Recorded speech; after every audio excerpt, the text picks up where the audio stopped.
Olá, vamos juntos desvendar os mistérios de como se constrói um projeto de pesquisa?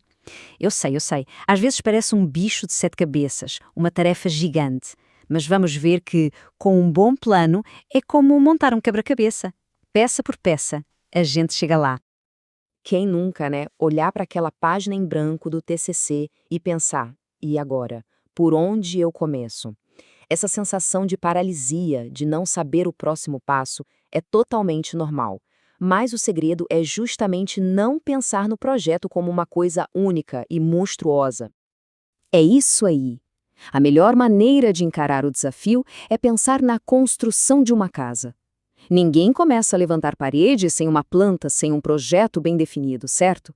Então, é exatamente essa planta que a gente vai começar a desenhar juntos. Agora! E toda casa, claro, começa pela fundação. Essa é, sem dúvida, a parte mais importante, porque tudo, absolutamente tudo que vier depois, vai se apoiar nessa base. Se a fundação não for sólida, a casa inteira pode desmoronar. O primeiríssimo passo é escolher o terreno, ou seja, uma área geral que te interesse e que te desperte curiosidade. Esse é o tema. Violência urbana, por exemplo, é um tema ótimo. É um campo bem grande, cheio de caminhos possíveis para explorar. Só que um terreno gigante como violência urbana é impossível de construir inteiro de uma vez só. Por isso, a gente precisa delimitar, colocar umas cercas. Isso se chama delimitação. Ao invés de falar de toda a violência urbana, que tal focar em violência contra a mulher no Brasil? Pronto, agora o nosso projeto ficou muito mais específico e, o mais importante, totalmente possível de ser realizado. Agora sim, chegamos ao coração da nossa fundação. A gente pega esse tema já delimitado e transforma ele numa pergunta. Uma pergunta bem clara, bem direta. Quais são os impactos da implementação da Patrulha Maria da Penha? Percebe? Isso não é mais uma ideia solta, é uma questão concreta que a pesquisa vai ter que responder. É um motor que vai fazer todo o trabalho andar. Ok, fundação pronta. Agora é hora de subir as paredes, de erguer a estrutura principal da nossa casa. É essa estrutura que vai dar forma, que vai dar um propósito para o nosso projeto. É aqui que a gente define o que essa casa vai ser. E essa estrutura se apoia em três pilares. A justificativa, que é basicamente defender o porquê do seu projeto ser importante, os objetivos, que dizem na prática o que a pesquisa vai fazer, e a hipótese, que nada mais é do que um palpite inteligente, uma possível resposta para a sua pergunta, que a pesquisa vai tentar confirmar ou não.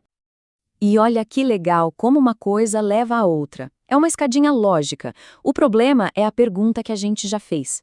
O objetivo geral é a nossa grande missão. É quase a mesma frase do problema, mas começando com um verbo de ação, tipo, analisar os impactos. E os objetivos específicos? Ah, esses são os degraus da escada. São as tarefas práticas. Levantar dados, mapear ocorrências, entrevistar pessoas. Juntando todos esses pequenos passos, a gente alcança o objetivo geral. Certo? Nossa casa já tem fundação, já tem paredes, mas por enquanto é só o esqueleto, né? Agora a gente precisa pegar a caixa de ferramentas e os materiais para começar a preencher tudo isso e transformar em algo real. Então vamos lá. A metodologia é a nossa caixa de ferramentas. É o como a gente vai fazer a pesquisa.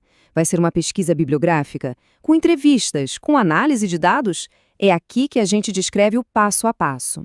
Já a revisão de literatura, bom, esses são os nossos materiais de construção. São os tijolos, o cimento, ou seja, tudo que já foi escrito sobre o assunto por outros pesquisadores.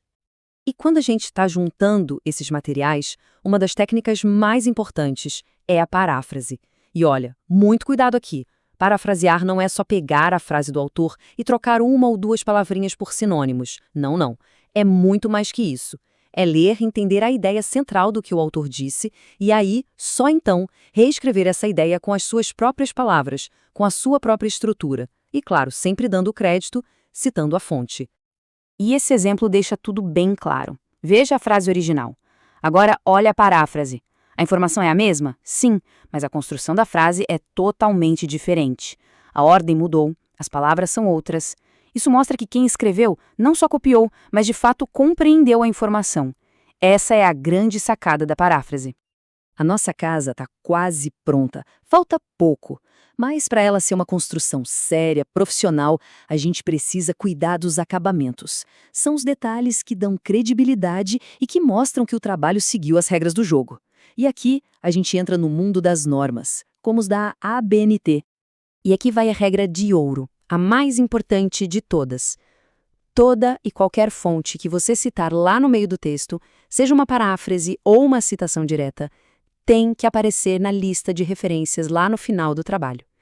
Pense nisso como um link. Um tem que levar ao outro obrigatoriamente. Quebrar essa regra é um dos erros mais sérios que existem e pode dar uma dor de cabeça enorme, inclusive acusações de plágio. Mas, na prática, como funciona? É mais simples do que parece.